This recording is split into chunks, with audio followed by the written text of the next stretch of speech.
बच्चों, आप सभी को आशीर्वाद के साथ आज की वीडियो में शुरू कर रहा हूं। और इस वीडियो में देख रहे होंगे आप कि पीछे बोर्ड नहीं लगा है। कारण ये कि आज मैं आपको पढ़ा नहीं रहा हूं, लेकिन बहुत इम्पोर्टेंट मैं आपके साथ बात कर रहा हूं कि कैसे आप इस एग्ज़ाम फोबिया से का प्रभाव नहीं आपके ऊपर ज़रा भी होगा और कैसे आप अच्छे से अच्छे नंबर को पाएंगे, उसके क्या टिप्स क्या हैं, वो अपने अनुभव को मैं आपके साथ साझा कर रहा हूं। कारण उसका कि मैं भी आपकी तरह विद्यार्थी रहा हूं और विद्यार्थी के साथ साथ शिक्षक होने पे मैं कॉपी भी जांचता हूं, तीनों काम करता हूं। जो टीचर का कार्य है, कॉपी भी जांचता हूं और पेपर भी बनाता हूं बहुत सारी यूनिवर्सिटीज़ का और हर लेवल का, एमएससी का, बीएससी का, सभी का, और ज़रूर आपको पढ़ाता भी हूँ। तो तीनों काम करता हूँ। तो उसको मैं आप कैसे अच्छे से अच्छे नंबर को पाइएगा, और क्योंकि ये एग्ज़ाम जो आपका होने जा रहा है ये ऑब्जेक्टिव नहीं है, ये क्लियर हो गया है कि सब्जेक्टिव एग्ज़ाम होगा। नो डाउट थोड़ी चॉइस तो है आपको कि 10 क्वेश्चन से में से आप काफ़ी 4 क्वेश्चन या 5 क्वेश्चन ही आपको करने हैं, जैसा सुनाई पड़ रहा है। लेकिन थ्योरेटिकल एग्ज़ाम में बड़ा इम्पॉर्टेंट है आपके लिए कि नॉलेज के साथ साथ कैसे आप रिप्रेजेंट करें। तो मेरा ये मानना है कि जो टीचर कॉपी को चेक करेंगे वो उनके पास भी काफ़ी लोड है, क्योंकि घर पे कॉपी आती तो आराम से, अगर टाइम लिमिट नहीं होती तो लेट के बैठ के आराम से जांचते। लेकिन यहाँ से आगरा जाते रहे हैं और एक लिमिटेड टाइम में, और सभी लोग चाहते हैं कि मैक्सिमम कॉपी जो 150 मिलती है उसको पूरा करें, क्योंकि नो डाउट मनी जो ड्राइविंग फोर्स सबके लिए वहाँ पे होता है और चाहते हैं लोग कि उस कोटे को पूरा करें। और तब क्या क्या करेंगे आपके कॉपी के साथ कि शुरू का जो 1-2 पेज है वो दैट इज़ वेरी इम्पॉर्टेंट, जो आपके पूरी कॉपी को जांचने में बहुत बड़ा रोल अदा करेगा। अगर शुरू के फर्स्ट पेज में ही आपने कोई एब्सर्ड बात या टू द पॉइंट नहीं लिखा है तो निश्चित रूप से उसका असर आने वाले पेजेस पे पड़ेगा। और तब सपोज़ कि आपसे, मैं कॉपी चूँकि जांचा हूँ इसलिए मैं अनुभव बांट रहा हूँ, कि आपसे पूछा जाए केमिस्ट्री में कि आप रिजोनेंस क्या है लिखिए। अब आपने पूरी आधी कॉपी को, आधे पेज को, मतलब 2 पेज 3 पेज को आप केवल ये लिख रहे हैं कि रिजोनेंस बहुत इम्पॉर्टेंट है, रिजोनेंस के बिना केमिस्ट्री चल नहीं सकती है, रिजोनेंस हर जगह हर चैप्टर में उपयोगी है। ये तमाम तरह की बात आप लिख रहे हैं, कॉपी भर रहे हैं, और ये नहीं लिख रहे हैं कि रिजोनेंस वास्तव में है क्या। एग्जामिनर इन बातों को शुरू के 2-3 मिनट में पढ़ने के बाद वो बुदबुदाएगा कि गधा है, और तब आगे की कॉपी को सटाक सटाक सटाक और आपको सम्मानित करेगा 1 0 से नहीं, 00/50 करके। तो इसलिए शुरू के जो पेजेस हैं उनमें टू द पॉइंट का मतलब मैं आपको समझाता हूं कि जो पूछा जाए वही आप लिखिए। ऐसा मत सोचिए कि कोई वहाँ बेवकूफ़ बना पाएंगे, क्योंकि एग्जामिनर कितना भी तेज़ी से जांचेगा आपकी गलती को तो पकड़ लेता है तुरंत। ये क्वालिटी एग्जामिनर की। तो आपसे अगर, जैसे एक मैं एग्जाम्पल के साथ आपको बताऊं कि मान लीजिए आपसे क्वेश्चन पूछा गया है कि ख्याली राम की दुकान में सफ़ेद रसगुल्ला कितने का मिलता है 1 पीस। तो इसका आंसर जो है वो एक लाइन में होगा कि ख्याली राम की दुकान में रसगुल्ला जो है वो चलो 22 रुपये पर पीस है। जो दूसरों की कॉपी देख के कि खूब लिख रहा है, खूब लिख रहा है, खूब लिख रहा है, वो क्या लिखेगा? वो टू द पॉइंट कुछ नहीं लिखेगा। वो लिखेगा कि ख्याली राम बहुत मशहूर दुकानदार अलीगढ़ के हैं, उनकी रसगुल्ला के अलावा गुलाब जामुन भी वहाँ मिलती है, सोन पापड़ी भी मिलती है, रबड़ी भी मिलती है, कुंजी लाल के कंपटीशन में और भी विकास वाले हैं, ख्याली राम वाले, अटर बटर चीज़ें लिखेगा। और आप जानते हैं इसका नतीजा क्या होगा? आप फेल कर जाएंगे। इसलिए टू द पॉइंट लिखने की प्रैक्टिस डालिए। ये कतई मत देखिए कि 5 पेज मैंने लिखा, क्योंकि मैं कॉपी जांचते समय देखा हूँ कि पूरी की पूरी कॉपी भरी हुई और नंबर 0 आ रहा है, और 4-5 पेज में ही पूरा पेपर हो जाता है। साइंस में 5-7 पेज में पेपर हो गया और बहुत नंबर मिलता है। ऑर्गेनिक की कॉपी में तो जहाँ तक मुझे याद है कि 50 नंबर में यू कैन गेट ईजिली 40-45 तक, बहुत ही अच्छा आप कर सकते हैं। दूसरी चीज़ कि अपने एग्ज़ाम में आप एग्ज़ाम के दिन तक और एग्जामिनेशन हॉल तक कतई पढ़ने की भूल मत करिए। ये मैंने अपना एक्सपीरियंस आपके साथ साझा कर रहा हूँ कि अगर आप पहले से नहीं पढ़े हैं और बहुत ही हड़बड़ाहट में एग्ज़ाम के गेट तक पढ़ते हुए आ रहे हैं, तो निश्चित आप जानिए कि आपका पेपर खराब होना ही होना है। कारण इसका है कि जो इमीडिएट आप पढ़े होंगे उस गेट के पहले, एग्ज़ाम में बैठने पर हर क्वेश्चन में वो आपके दिमाग में आएगा। आपकी जो बाकी क्वेश्चन करने की क्षमता है वो बुरी तरह प्रभावित होगी। बार बार आपका वही आएगा जो इमीडिएट अभी आपने पढ़ा है। और इसका मैं भुक्तभोगी रहा हूँ कि एमएससी में नेचुरल प्रोडक्ट एक काफ़ी बड़ा पेपर हुआ करता था। सीनियर्स कहते थे कि इसकी तैयारी कायदे से कर लीजिए। ये था दिमाग में और कॉन्फिडेंस कर लेंगे, और इस तरह से यही हुआ जो मैं बता रहा हूँ कि एग्जामिनेशन के हाल तक मैं उसको दोहराते हुए गया, और एग्ज़ाम में जब बैठा तो बहुत दिक्कत हुई। और मुझे आज भी याद है कि मुझे अच्छा नंबर नहीं मिल पाया। 100 नंबर के पेपर में जहाँ तक मुझे याद है वो मैं 40-45 नंबर के आसपास ही पा पाया। तो ये काम कतई मत करिए। दूसरी चीज़ कि जो तैयारी आप करते हैं उसमें मुझे लगता है कि किसी की देखा देखी मत करिए। कोई आदमी लिख के पढ़ता है, कोई आदमी किताब का किताब लिखता ही रहता, सारी ऊर्जा लिखने में खर्च करता, कुछ समझता नहीं है, और पेपर उसका एकदम बेकार हो जाता है। आप सोचते हैं कि हम भी इसी तरह करें तो अच्छा कर जाएंगे। नो, हर आदमी की इंडिविजुअल तैयारी करने का ढंग अलग अलग है, इसलिए किसी का देख के आप तैयारी मत करिए। आप अपने से, अगर आपको लगता है कि आप अच्छा कुछ पॉइंट लिख के कर सकते हैं, कुछ चीज़ों को मन में बैठा के कर सकते हैं, अपनी स्टाइल से आप पढ़िए, किसी की नकल कतई मत करिए। ये तो मैं आपको पूरी तरह बताऊंगा। तीसरी चीज़ कि कोशिश करिए कि आप जो लिखते हैं वो बहुत सुंदर राइटिंग भले न हो, लेकिन ऐसा हो कि एग्जामिनर उसमें झल्लाए नहीं और पढ़ सके, इतना तो हो, साफ सुथरा हो। उसका प्रभाव पड़ता है नंबर पे, थ्योरेटिकल क्वेश्चंस में। और चूँकि फर्स्ट पेज पे नंबर चढ़ाना भी होता है, तो ऐसा मत करिए आपकी पहले का ए, 8वें का बी, 7वें का डी, फिर दूसरे का गेम मत खेलिए। वहाँ जहाँ तक संभव है सीरियली आप आराम से लिखिए, उसका भी असर पड़ता है कि आप क्या लिख रहे हैं, किस तरह से रिप्रेजेंट कर रहे हैं, दैट इज़ इम्पॉर्टेंट है आपके लिए।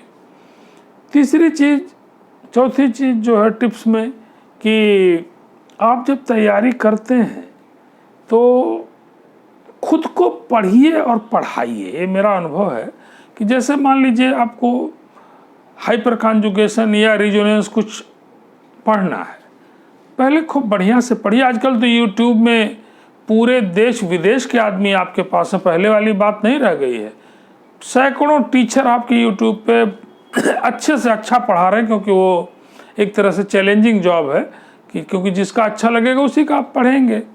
तो आप पढ़ते समय बड़े ध्यान से उसको देखिए, लेकिन सो के उसको मत देखिए खाली कि हाँ ऐसे हो गया, ऐसे हो गया, ऐसे हो गया। खास करके मैथ के पेपर्स में तो मैंने देखा है कि आप मेड जी से कि ये यहाँ से यहाँ हो गया, यहाँ जुड़ गया, बड़ा अच्छा लगता है देखने में, लेकिन जब एग्ज़ाम में आप बैठेंगे तो आप पूरा क्वेश्चन कतई नहीं सॉल्व कर पाएंगे। इसलिए आप एक ही सवाल उस तरह का लगाइए। जरूरी नहीं कि 500 सवाल आप उसी तरह का लगा रहे हैं, अपने समय को बर्बाद कर रहे हैं।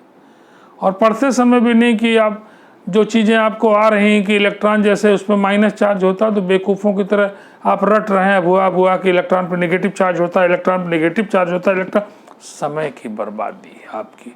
जो चीज़ आती है जो आप पे कॉन्फिडेंस है कि ये चीज़ मुझे आती है, ठीक उस पर समय क्यों बर्बाद कर रहे हैं?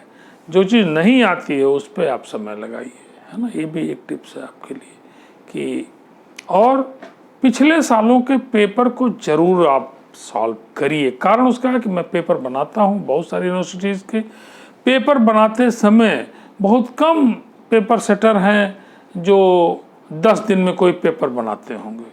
वो क्या है, 5-6 साल के 3 साल के पेपर लेते हैं और विद इन 1 आवर 2 आवर में वो पेपर आपका बना देते हैं। तो इसलिए निश्चित रूप से जो क्वेश्चंस, कौन क्वेश्चन इंपॉर्टेंट है आप बुक में देखिए। ऐसा नहीं कोई नई बुक में, वो चैप्टर अगर पुरानी बुकों में तो उसको भी देख सकते हैं।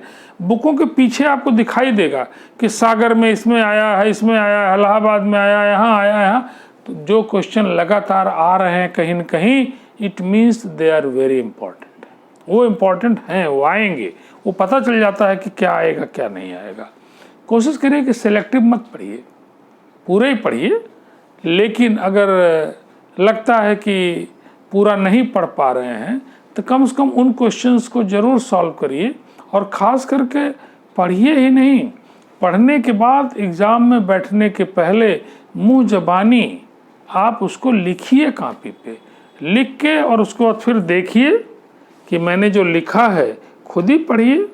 और अगर कोई टीचर है या कोई और लोग, उनसे भी चेक करा सकते हैं कि सर मैं ये लिखा हूँ, जा देखिए कैसा है, और ख़ुद भी आप देख सकते हैं।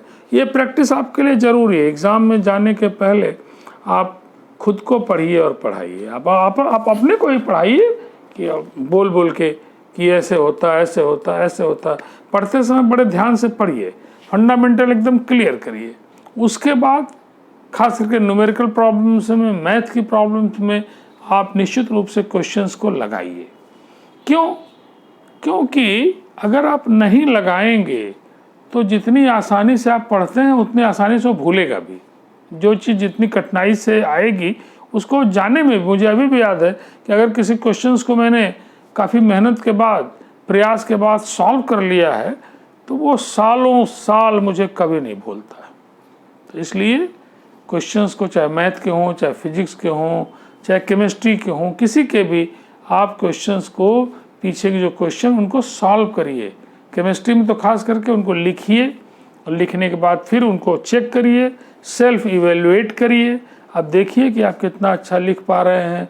और यूट्यूब से तमाम मैटर है, उसको पढ़िए।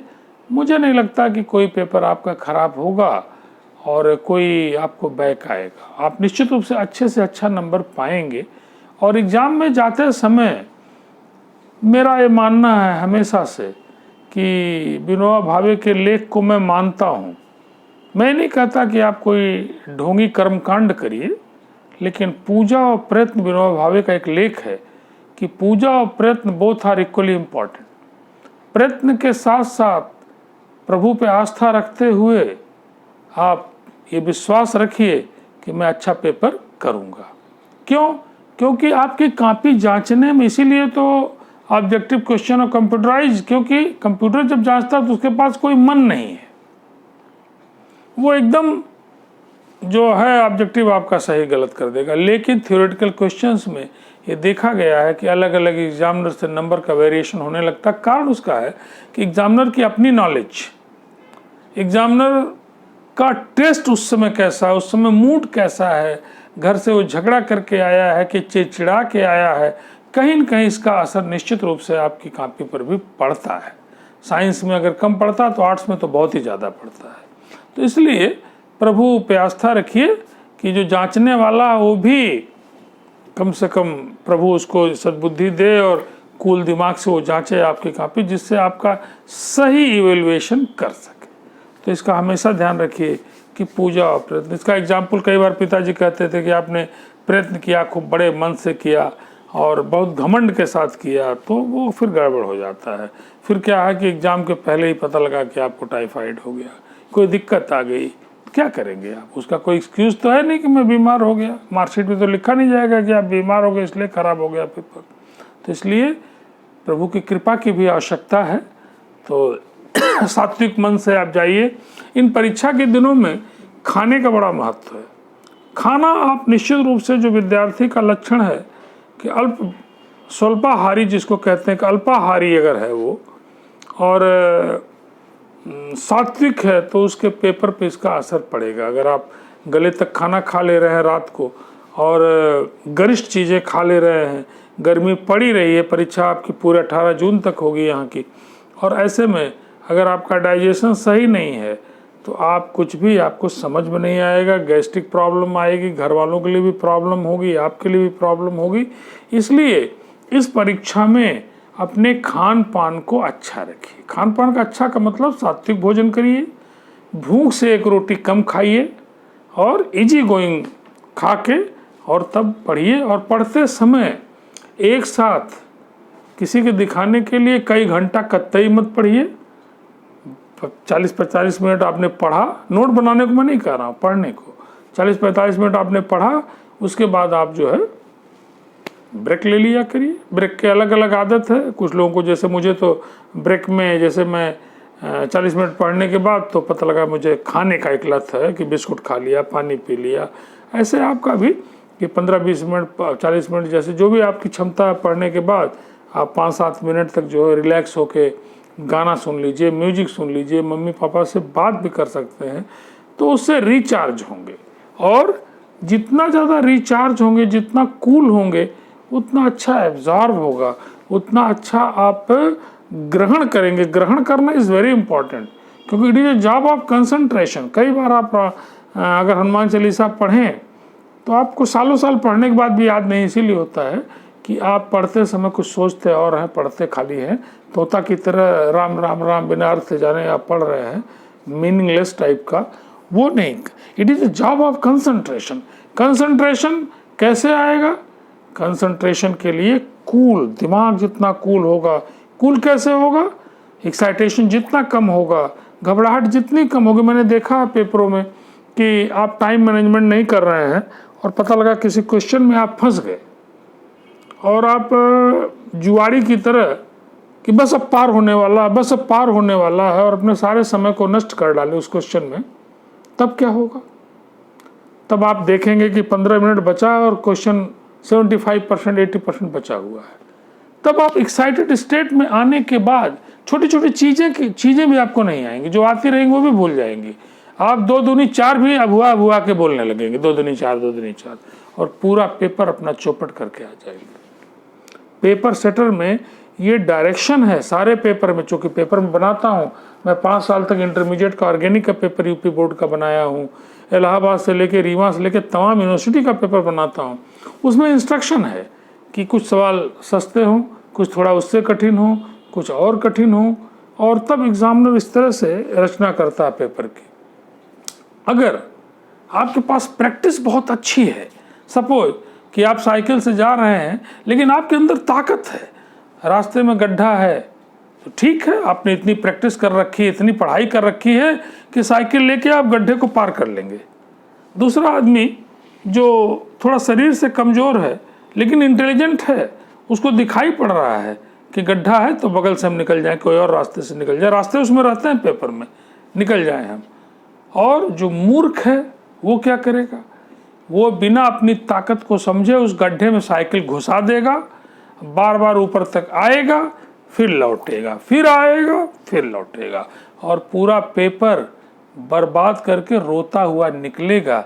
और घर पे क्या बताएगा कि पेपर बहुत टफ आया था, बहुत सब घपला है। जो सब फेल होते हैं ना, वही अरे सब सब सब गड़बड़ है सब। जैसे आप देखते होंगे कि बहुत सारे नेताओं के स्टेटमेंट भी आप देखें, अरे ऐसे चलता रहता है। तो मुझे याद है अभी भी कि नहीं, ऐसे नहीं चलता है।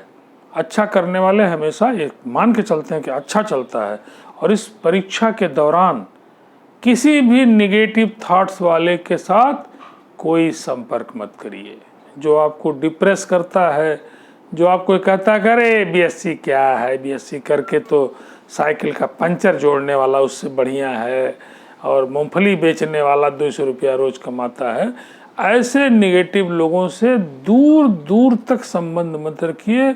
चाहे आपके रिश्तेदार हों, चाहे गांव के हों, पूरे सच्चे मन से पढ़ाई करिए। पढ़ने का अपना एक अलग आनंद है। मुझे तो अभी भी याद है कि कोई क्वेश्चन मैं लगा रहा हूँ और लगाने के बाद अगर आ गया मुझे तो जो प्रसन्नता मुझे होती है वो मैं ही फील करता हूँ। और नॉलेज आपको आनंद देगा। आप कोई नौकरी नहीं मिली हुई है, साइंस में तो पैसा बह रहा है। एक मोटरसाइकिल लेकर नोएडा में दिन भर खाली पढ़ाने का काम करिए तो लाखों रुपया महीना आप कमाएंगे। तो best of luck for your exam. आज का मोटिवेशनल वीडियो मैं इसीलिए आपके साथ बात कर रहा हूँ। आने वाले दिनों में 1-2 बार और मैं आपसे बात करूँगा। Thank you, best of luck.